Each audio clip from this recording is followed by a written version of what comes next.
So I thought I would record a quick video to show people if there's anybody interested in replacing this steering control valve on a John Deere X595, 485, and I think the X series are pretty much the same. But this is a 595, and that control valve had developed a problem for me, so I had to replace it. Also had to replace the inlet line in the control valve, which goes into the bottom of the 3 holes right here. Is the inlet line. And I thought I'd make the video just because I did more than I needed to do. I ended up taking off the radiator and pulling items out of here that I didn't have to pull out of here in order to, thinking I needed the room, but in the end I didn't really need to do all that, so I thought I'd put something out here for you guys. So all you need to take off in order to make this happen is to replace that valve is you need to take off the steering wheel, the steering column, and the instrument panel, and of course the sides will come off, and you need to take off the floor deck as well. So that'll get you access to the top screws of the control valve, so that you can drop it down through the bottom. Everything else you can do from the bottom of the unit, so you can loosen the screws that hold the bracket on, which basically go into these end 2 things. So there's a bracket plate that sits over the top of the hydraulic lines that are on here, and then you can pull those out from down below, and you can pull the hydraulic lines off from down below as well. And I'll just crawl down below to show what we had going. So the control valve sits right in here, and you can see the lines going into it there, as well as the bracket that's holding it on.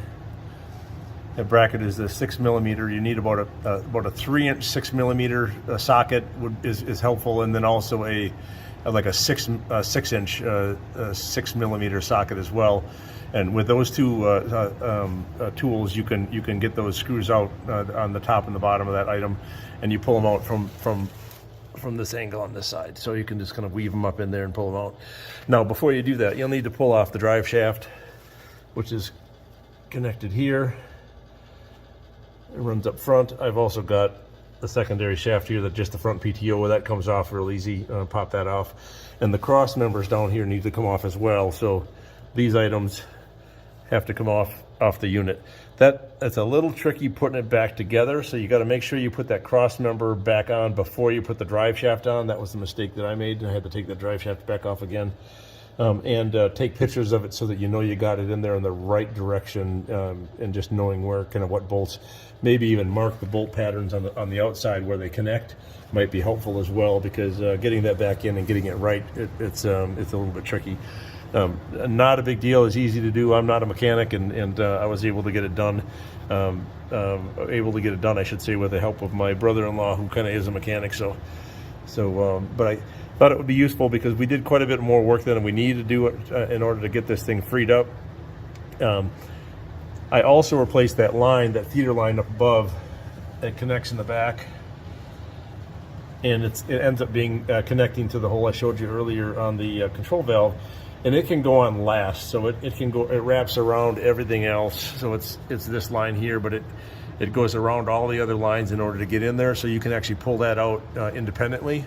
And in fact, if you develop a leak on this item, the first thing I would probably do is I'd pull those lines off, but before I'd pull that control valve down, I probably would take a look at that inlet line, because these clamps had released. These clamps that are in here had released and were off. And that ended up causing vibration on this line, which ended up putting a small hole in that. And of course, a small hole in a hydraulic line is problematic because it's under pressure. And getting to that back fitting is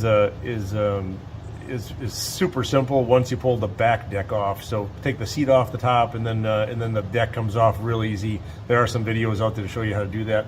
That's what I looked at in order to figure it out. Not a big deal. So once that's off, and you just move the gas tank to the side, you can get to that fitting real easy from the top and put it in.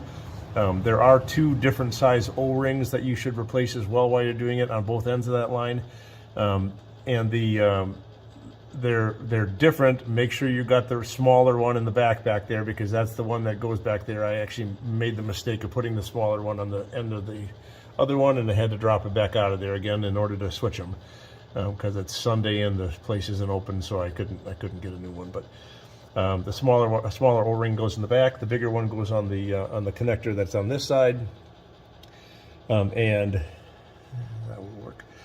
And you can put that in afterwards. The bracket you have to fish through.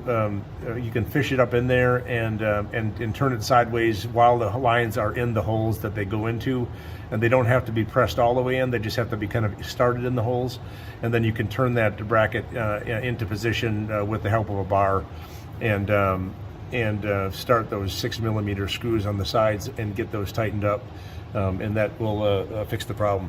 But no need to take off the radiator or any of that work that like we did. We're just thinking we needed the room, but in the end we didn't have to do it.